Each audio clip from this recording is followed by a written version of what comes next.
بسم اللہ الرحمن الرحیم. میں ہوں حکیم احمد پاشا ندوی اور آپ دیکھ رہے ہیں یوٹیوب چینل دیسی نیشنل دواخانہ. کل ایک ویڈیو ہم نے یوٹیوب چینل پر شیئر کی تھی کہ جس میں ایک نسخہ میں نے بتایا تھا کہ وہ نسخہ ڈپریشن، ٹینشن، ذہنی پریشانی، دماغ کو سکون نہ ملنا یا بی پی کا بڑھنا یا بی پی کا گھٹنا، اس بارے میں کافی معاون ثابت ہوتا ہے. اور جن لوگوں کو غصہ بہت زیادہ آتا ہے اس کے لیے وہ نسخہ میں نے پیش کیا تھا. بڑا اچھا نسخہ ہے، آپ اگر اسے استعمال کرنا چاہیں تو کر سکتے ہیں. ذہنی پریشانی کی بات آئی تھی تو اس تعلق سے میرے ذہن میں یہ بات آئی کہ اس بارے میں کچھ اور باتیں بیان کی جائے. ٹینشن ہمارے ملک کا ایک بڑا مسئلہ ہے. ڈپریشن ایک بڑی پریشانی، ایک بڑی بیماری بنتی جا رہی ہے اور ہمارے ملک کو اپنی چپیٹ میں دھیرے دھیرے لے رہی ہے، بلکہ پورے ملک کو اپنے چپیٹ میں لے رہی ہے. ہمارے ملک میں 5 میں سے ہر ایک آدمی، ہر 5واں آدمی اس بیماری کا شکار ہے، اس ڈپریشن میں آ گیا ہے. یہ مختلف وجہ سے ہوتی ہے، اس کے مختلف کارن ہو سکتے ہیں، مختلف اس کی وجوہات ہو سکتی ہیں. بہت ساری اس کی وجوہات ہیں. جو ماہرین نفسیات ہیں، جو کہ سائیکیٹرک ڈاکٹرز ہوتے ہیں، جو ماہرین ہوتے ہیں، انہوں نے اس کے بہت سارے علاج بھی لکھے ہیں. اس کے پیدا ہونے کے بہت ساری وجوہات انہوں نے بیان کی ہیں اور اس کے بہت سارے اسباب بھی انہوں نے بیان کیے ہیں. کچھ اسباب کی طرف میں روشنی ڈال رہا ہوں اور اس کا علاج بغیر دوا کے بھی ہو سکتا ہے. جو ماہرین ہوتے ہیں وہ بنا کسی دوا کے اس بیماری کا علاج کر لیتے ہیں، اس بیماری سے انسان کو باہر نکال لیتے ہیں اور اس کا شکار ہونے سے بچا لیتے ہیں. یہ ایک ایسی پریشان کن بیماری ہے جو دھیرے دھیرے انسان کے اندر گھر کرتی ہے. بہت تیزی کے ساتھ نہیں آتی، دبے پاؤں آتی ہے، چھپ چھپ کر آتی ہے، دھیرے دھیرے آتی ہے. جیسے کہتے ہیں نا، ایک شاعر نے کہا ہے کہ ہوا چھپ چھپ کے سینوں میں داخل ہو جاتی ہے اور اپنے گھر بنا لیتی ہے. اسی طرح سے بالکل دھیرے دھیرے دبے پاؤں، چپ کے چوری کے ساتھ یہ بیماری انسان کے جسم میں آتی ہے اور پھر انسان کے جسم کو کھوکھلا کر دیتی ہے، بیکار کر دیتی ہے اور انسان بڑا پریشان ہونے لگتا ہے. کیسے ہم پتہ لگائیں کہ ہم یا ہمارا کوئی دوست، ہمارا خاندان والا، ہمارے گھر کا کوئی فرد اس بیماری کا شکار ہے یا نہیں ہے؟ تو اس کے لیے ہم کچھ باتیں میں آپ کے سامنے رکھ رہا ہوں کہ اس سے آپ کو پتہ چلے گا کہ کیسے ہمیں پہچانا جائے اس بیماری کو، اور اس بیماری میں جو لوگ مبتلا ہونے والے ہیں یا اس بیماری کی طرف بڑھ رہے ہیں اس کو ہم کیسے کنٹرول کر سکتے ہیں اور کیسے اس میں جانے سے ہم اسے روک سکتے ہیں.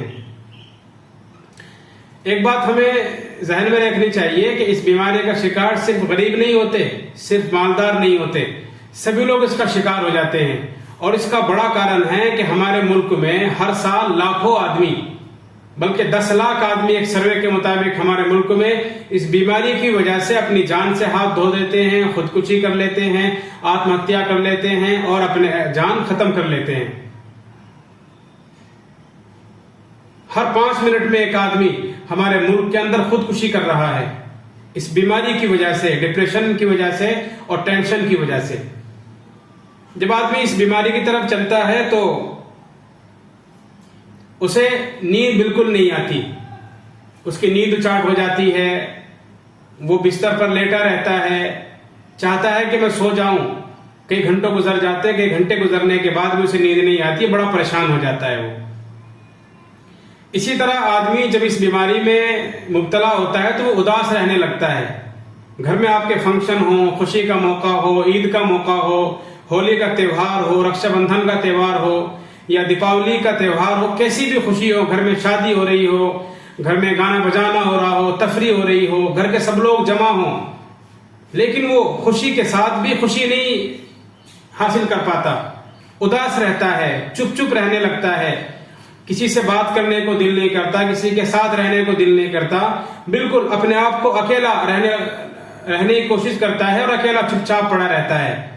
جو آدمی اداس رہ رہا ہے، خوشی کے موقع پر خوش نہیں ہو رہا ہے، غمی کے موقع پر غمی کا اسے احساس نہیں ہے، تو آپ سمجھ لیجیے کہ ایسا آدمی ٹینشن کی طرف بڑھ رہا ہے، ڈپریشن کی طرف بڑھ رہا ہے، اسے اس سے روکا جائے.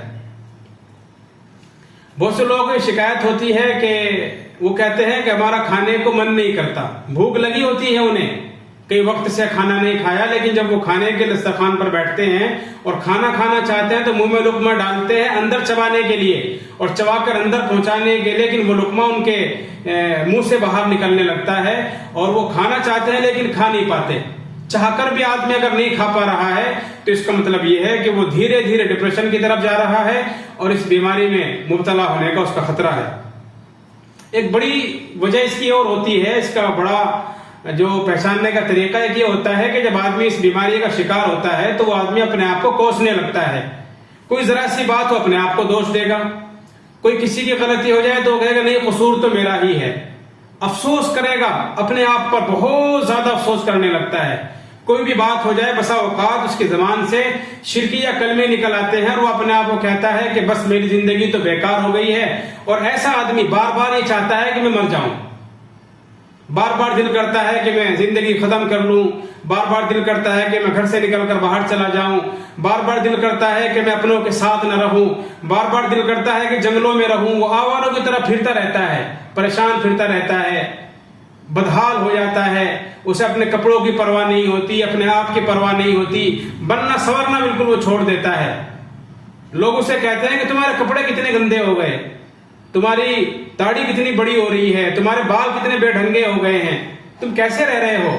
لیکن وہ اس طرف توجہ نہیں دیتا بلکہ وہ اپنے آپ میں مگن رہنے لگتا ہے۔ تو سمجھو کہ اگر اس طرح کی باتیں اس کے اندر پائی جا رہی ہیں تو آپ کو معلوم ہونا چاہیے کہ وہ آدمی ڈپریشن کی طرف جا رہا ہے۔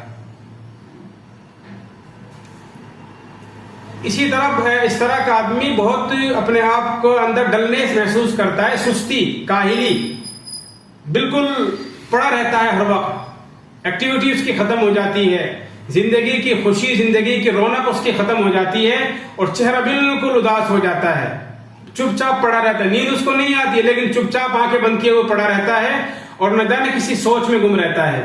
اگر کوئی آدمی چپ چاپ پڑا ہوا ہے، سستی ہے، کاہلی کے ساتھ ہے، ڈلنیس اس کے اندر ہے، ایکٹیویٹی اس کی ختم ہو گئی ہے اور کسی خیال میں گم ہے، تو آپ سمجھ لیجئے کہ وہ آدمی ڈپریشن کی طرف جا رہا ہے، اس سے اسے باہر نکالا جائے اور اس سے نکالنے کی کوشش کی جائے۔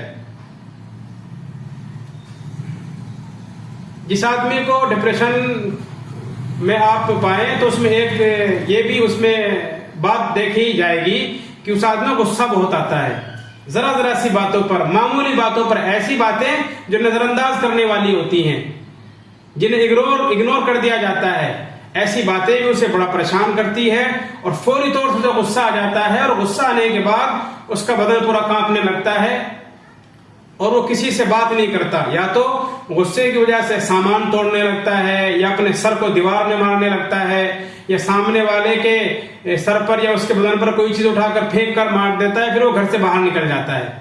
تو اس طرح کی باتیں کسی شخص کے اندر اگر پائی جا رہی ہیں اور کوئی ان پریشانیوں کے اندر مبتلا ہے تو آپ کو یہ سمجھنا چاہیے کہ وہ آدمی ڈپریشن کی طرف جا رہا ہے۔ اب سوال یہ پیدا ہوتا ہے کہ اس طرح کی باتیں کسی آدمی کے اندر اگر پائی جائیں تو اس کا علاج کیا ہے، کیسے اسے ڈپریشن سے باہر نکالا جائے، کیسے اسے اس ٹینشن سے دور کیا جائے، کیسے اس بیماری کو اس سے ختم کیا جائے۔ اگر زیادہ پریشانی ہے تو بہتر طریقہ اس کا یہ ہے کہ جو سائیکیٹرک ڈاکٹرز ہوتے ہیں، جو نفسیات کے ماہرین ہوتے ہیں، ماہر نفسیات کے پاس آپ اس کو لے کر جائیں اور وہ اس کا علاج کرے گا۔ اور اگر ابھی ابتدائی مرحلہ ہے، بہت زیادہ پریشانی نہیں ہے، تو آپ کے لیے بہتر یہ ہے کہ آپ اسے اپنے پاس بٹھائیں، اسے اپنے سے قریب کریں، اس سے ہمدردی دکھائیں۔ جب وہ آپ کی ہمدردی کو محسوس کرے گا تو آپ سے قریب ہوگا اور اپنی باتیں سنائے گا، اس کی باتیں سنیں، اس کی دل کی بھڑاس نکلوائیں۔ جب دل کی بھڑاس نکلے گی تو پھر بات اس کے سمجھ میں آئے گی، اس کی باتوں کے بیچ میں نہ ٹوکے اسے، جو کچھ بھی وہ کہنا چاہ رہا ہے بالکل کھلے دل کے ساتھ اب اس کی بات کو سنیں، اس کی بات پر توجہ دیں۔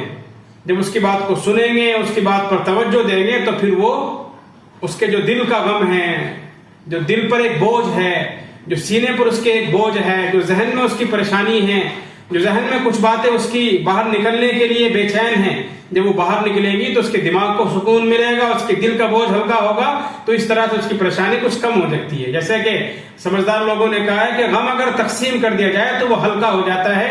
ایک شاعر نے کہا ہے کہ غم کسی کا گویا خزانہ تھا علم کا، جو بانٹنے سے بڑھ تو گیا کم نہیں ہوا۔ بہرحال ایسے آدمی کو اپنے سے قریب کریں اور اسے محبت کا اظہار کریں، اس کے ساتھ اس سے ہمدردی کریں، اور جب آپ اس سے ہمدردی کریں گے تو وہ آپ سے اپنی دل کی باتیں رکھے گا، اور جب دل کی بھڑاس، دل کی باتیں، دل کا بوجھ باہر نکلے گا تو اس پریشانی سے آدمی باہر نکل سکتا ہے۔ تقریباً 4 سال پہلے میں اس بیماری کی طرف چلا گیا تھا، اور ایک خاص واقعے کی وجہ سے میں اس کا شکار ہو گیا تھا۔ میں آپ کو اپنا تجربہ بتاؤں کہ میں اس بیماری سے باہر کیسے نکلا۔ تقریباً 2 مہینے میں اس میں مبتلا رہا۔ میں نے ماہرین قلب جو کارڈیو اسپیشلسٹ ہوتے ہیں ان سے بھی اپنا معائنہ کرایا، اور کئی ڈاکٹروں سے میں ملا، لیکن کہیں سے کوئی مسئلے کا حل نہیں نکلا، بلکہ ایسا ہوا کہ مرض بڑھتا گیا جو دوا کی۔ تقریباً یہ رجب کے آخر میں یہ واقعہ پیش آیا، اور پورے شعبان میں اسی میں مبتلا رہا۔ رمضان کا مہینہ آتے آتے میں اسی میں مبتلا تھا۔ مجھے قرآن شریف سنانے کے لیے شہر جانا تھا، میں وہاں گیا۔ رمضان میں نے قرآن کریم کی بہت تلاوت کی، اللہ تعالیٰ کے سامنے بہت رویا۔ قرآن کریم کی تلاوت، اللہ کے سامنے رونے سے 2-4 دن کے بعد ہی یہ پریشانی میری ختم ہو گئی۔ الحمدللہ اب میں اس پریشانی سے بالکل باہر ہوں، نہ کوئی ٹینشن ہے، نہ ذہنی پریشانی، نہ کوئی ڈپریشن ہے۔ تو آپ بھی اگر اس پریشانی کا شکار ہیں تو اللہ تعالیٰ کی طرف متوجہ ہوں، اللہ تعالیٰ کے سامنے روئیں۔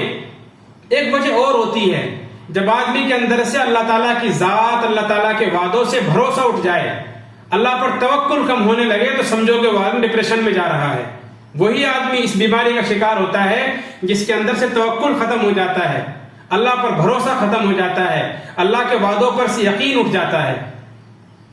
اگر آپ کے اندر اس طرح کیفیت ہے تو اللہ تعالیٰ سے قریب ہوں، قرآن کریم کی تلاوت کریں، ذکر کریں، اپنے آپ کو ایسی باتوں میں مصروف کریں جو آپ کو خوش کرنے والی ہوں، نظمیں سنیں، اور اگر گانے بھی سننے پڑے تو ان کو بھی آپ سنیں، اور اگر میوزک سے آپ کو تسلی ملتی ہے تو میوزک سنیں۔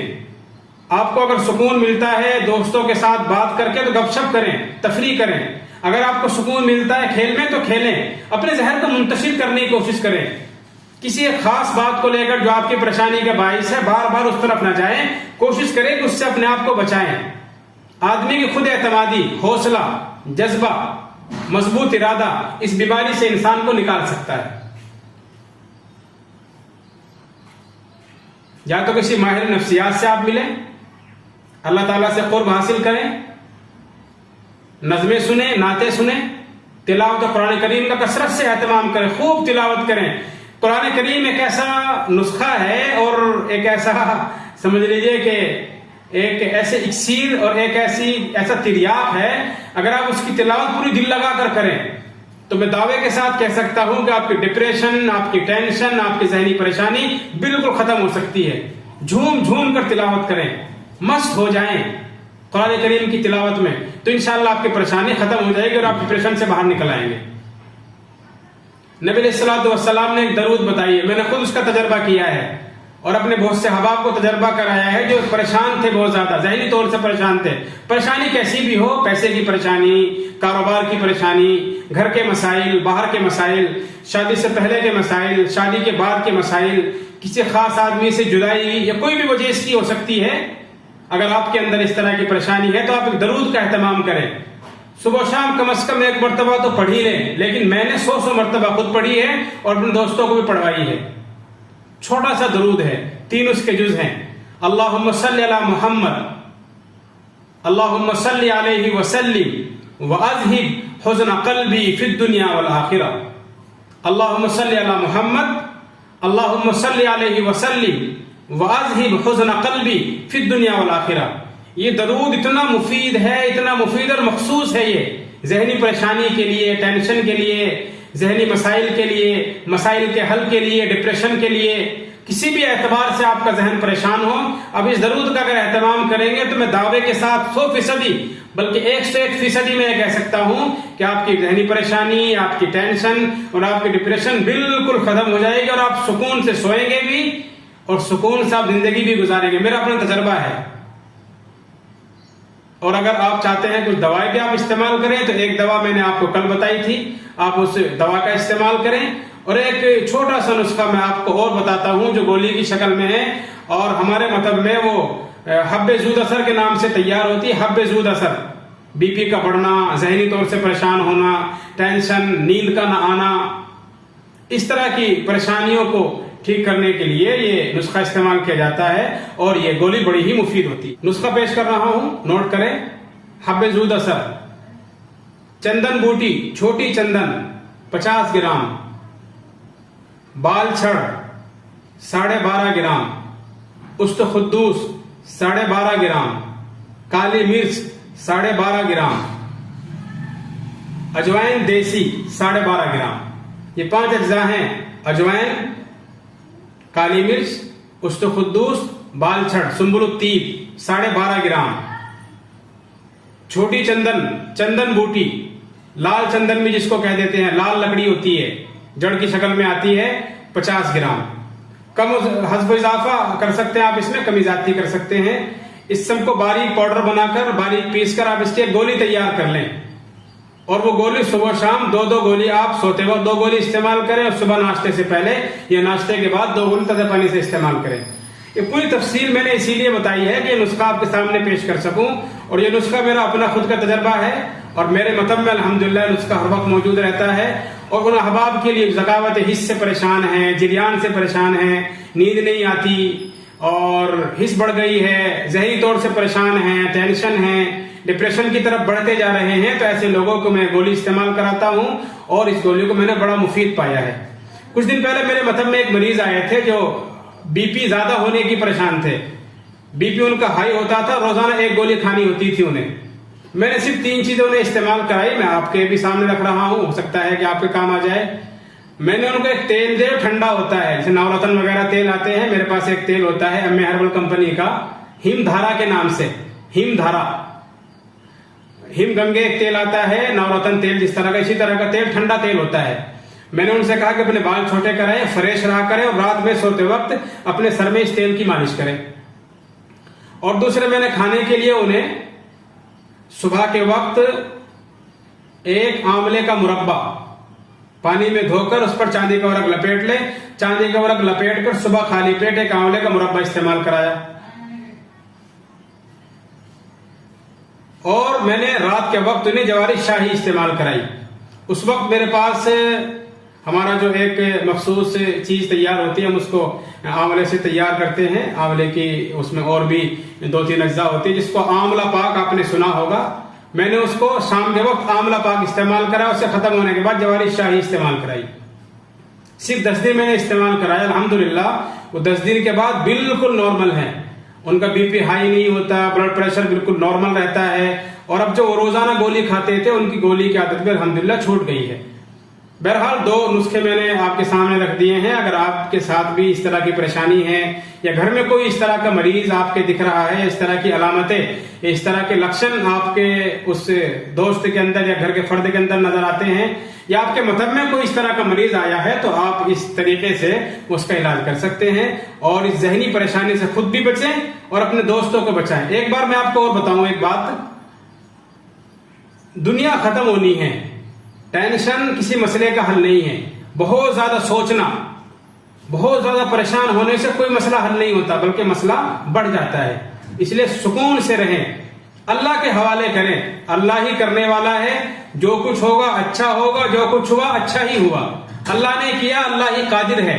اور انشاءاللہ آپ کے ساتھ اگر کوئی پریشانی ہے تو اللہ کے سامنے جائیں، اللہ انشاءاللہ آپ کی پریشانی بالکل ختم کر دے گا اور آپ کو ایسا ذہنی سکون ملے گا کہ آپ تصور بھی نہیں کر سکتے. اور اگر آپ اللہ سے بھاگ رہے ہیں، اللہ سے دور ہو رہے ہیں، تو کہاں جائیں گے؟ پوری زمین اللہ کی ہے. آپ اللہ کو چھوڑ کر اس کی رحمت سے مایوس ہو کر کہیں نہیں جا سکتے. اس لیے مایوسی کو چھوڑیے اور خوش رہیے، خوشی کے ساتھ جیے، تفریح کے ساتھ جیے. زندگی میں خوشی پیدا کریں اور غمی کو، اداسی کو، پریشانی کو، نا امیدی کو، اللہ کے ذات سے بھروسے اٹھ جانے کو بالکل ختم کریں. پر امید رہیں، خوش رہیں، دوسروں کو بھی خوش رکھیں. السلام علیکم ورحمۃ اللہ وبرکاتہ.